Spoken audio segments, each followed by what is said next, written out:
Bismillahirrahmanirrahim. Janji Allah kepada orang yang berdoa. Makanya doa itu benar-benar senjata orang mukmin, melebihi senjata apapun yang dimiliki oleh seseorang. Paling dahsyat itu kalau punya doa. Jadi kalau orang yakin kepada Allah, maka dan keyakinan dia kepada Allah lebih besar daripada keyakinan dia kepada apapun, maka selama dia masih bisa berdoa kepada Allah, dia tenang. Ada masalah dikit, oh Ilahi. Ada masalah dikit, Ilahi. Ada masalah dikit, Rabbi. Terus saja. Ada masalah sepele apapun, minta ke Allah. Ada masalah apapun, minta ke Allah. Dan kata Nabi, janganlah kalian menjadi lemah dalam berdoa, karena sesungguhnya tidak akan binasa seseorang selama dia masih berdoa kepada Allah. Itu hadis Nabi dari Aisyah. Janganlah kalian menjadi lemah dalam berdoa, artinya jadi pundung, jadi putus asa dalam berdoa, karena tidak akan binasa seseorang selama dia masih berdoa kepada Allah Subhanahu wa taala. Jadi kalau kita masih terus mengharap dan meminta kepada Allah, kita nggak akan binasa, kita nggak akan kalah, kita nggak akan rugi. Dan kata para ulama, segala sesuatu di dunia ini akan pergi dan tidak kembali. Ini clue penting nih, bisa dicatat. Segala sesuatu di dunia ini akan pergi dan tidak akan kembali kecuali doa. Dia pergi dan dia pasti akan kembali. Segala sesuatu kalau udah pergi di dunia ini nggak akan kembali lagi. Kalau pergi di sini maksudnya pergi kepada Allah. Tapi kalau doa pergi ke Allah, dia pasti akan balik lagi kepada yang meminta.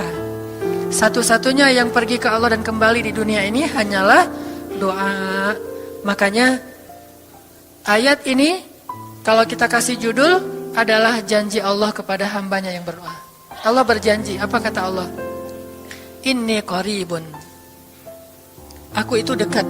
Maksudnya gak mungkin aku gak dengar doa kalian. Begitu kita berdoa, kita pikir, Allah dengar gak ya? Jangan-jangan kok doa saya belum diijabah, kayaknya Allah gak dengar yang kemarin, saya harus keraskan lagi suara saya.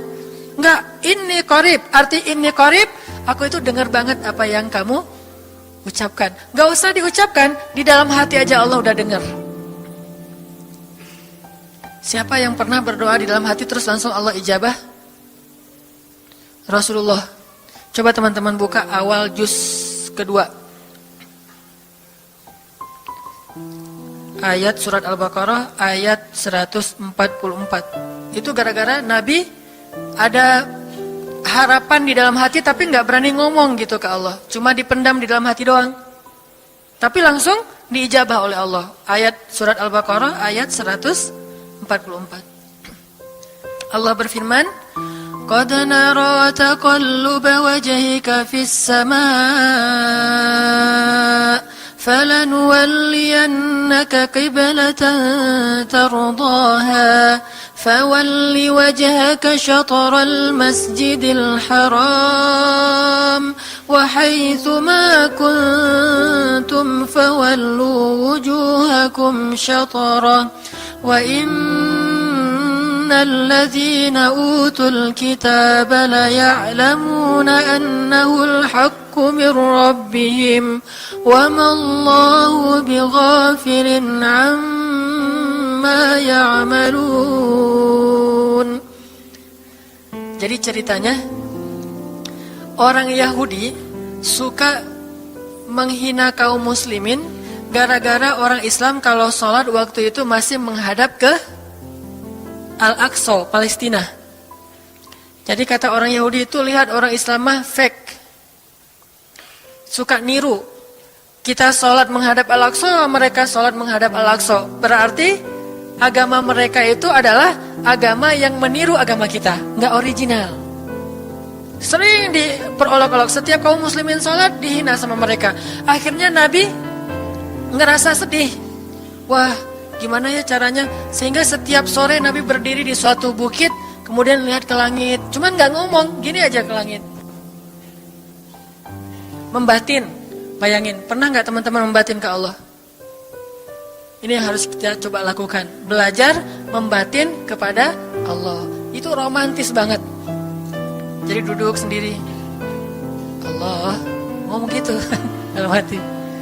Dan yakinlah ini qarib, Allah tuh dengerin. Jangan pikir saya kayak ngomong sendiri, kayak orang kurang waras. Enggak, Allah itu mendengar. Jadi kita batin aja sama Allah, ngomong dalam hati, ya Allah, saya tuh lagi gini, ada masalah. Ngomong dalam hati kita, please Allah, please, gitu ya. Nah, itu kalau kita membatin, inni qaribun wa asirru qaulakum awijharu bih innahu alimun bidzatis sudur.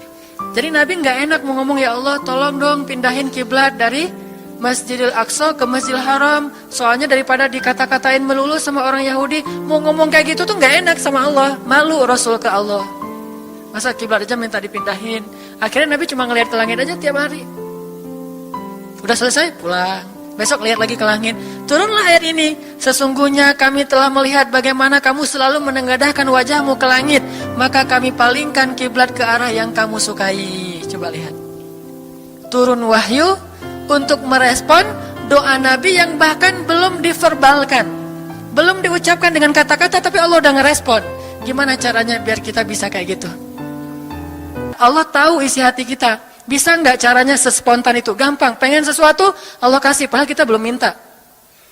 Ini kan keajaiban doa nih. Cuman kita seringnya ngerasa udah minta berkali-kali kok nggak dikasih-kasih. Kita belajar sekarang. Rasul nggak usah minta pakai verbal, cuman membatin doang dalam hati, Allah udah ngasih. Pernah nggak teman-teman ngerasa kayak gitu? Ada kepengen sesuatu, tiba-tiba terwujud. Pernah kan? Tapi kepengennya yang baik-baik. Pengen misalnya, aduh, saya pengen banget umroh, cuman mau ngomong kayak gitu mah, saya mah orangnya kayaknya nggak mungkin bisa umroh kalau ngandalin harta. Orangnya nggak mampu, kerjanya juga pas-pasan, gimana mau umroh untuk makan aja susah. Tapi pengen banget dalam hati kita. Dan itu rindunya tuh rindu banget. Setiap kali ngelihat video atau tayangan di TV tentang umroh dan haji, menitikkan air mata. Saking kangennya ke Baitullah. Allah tahu itu dalam hati kita. Tiba-tiba ada jalan. Ada aja jalannya. Dan bisa dikasih sedekah, bisa juga hadiah, bisa juga door prize, bisa juga macam-macam. Pokoknya ada jalan aja, tiba-tiba bisa umroh. Dan saya sering banget membawa orang umroh. Di antara jamaah itu selalu ada 1 atau 2 orang yang umrohnya itu miracle, keajaiban dari Allah. Ketika saya cari tahu alasannya apa, ternyata emang dia dari dulu pengen banget umroh. Cuman nggak bisa ngandelin hartanya, Allah kasih jalan yang lain. Bukankah Allah itu memampukan yang diundang, bukan mengundang yang mampu? Kan itu yang sering kita dengar kan? Allah tidak mengundang yang mampu, tetapi memampukan yang diundang. Kalau udah Allah undang, pasti mampu. Kalau Allah nggak ngundang, walaupun dia mampu nggak akan bisa. Jadi Allah bukan mengundang yang mampu, tetapi memampukan yang diundang.